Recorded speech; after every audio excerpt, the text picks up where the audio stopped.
Bosta msieħba soċjali qed iħarsu l-qudiem għal 5 snin li ġejjin taħt gvern ġdid immexxi mill-Prim Ministru Robert Abela.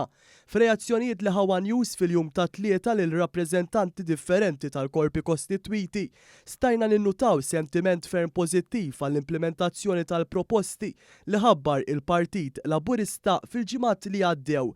Il-President tal-Kamra Negozji Żaru Medji Paul Abela għal kif fis-sentejn li għaddew Robert Abela wera li għandu riċetta li jisma' u jiddialoga mal-imsieħba soċjali u jemmen li jekk se jibqa' jagħmel fi żmien li ġej.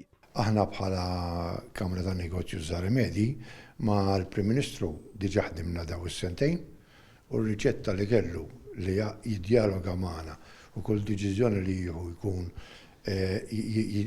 jiddiskuti magħna u niddeċidu, ovvjament aħna parti mill-korp kostitwit, din hija nawgura li l-Gvern il-ġdid jibqa' għaddej fuq din is-sistema.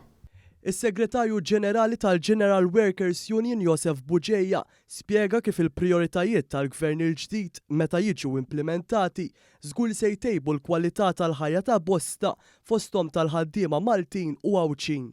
Issa naraw li għandhom jissarfu il-proposti f'dawk il-wedit jiġu proposti konkreti biex intejbu l-kwalità tal-ħajja tal-ħaddiema u ċ-ċittadini kollha biex aħna finalment il-kontribut li nagħtu u aħna ġa ddikjarajna lesti naħdmu mal-Gvern fl-implementazzjoni bħala wieħed mis-sħab soċjali prinċipali kif ukoll bħala l-ikbar rappreżentant tal-ħaddiema li nagħmlu differenza fil-ħajja tan-nies, speċjalment dawk l-iktar vulnerabbli.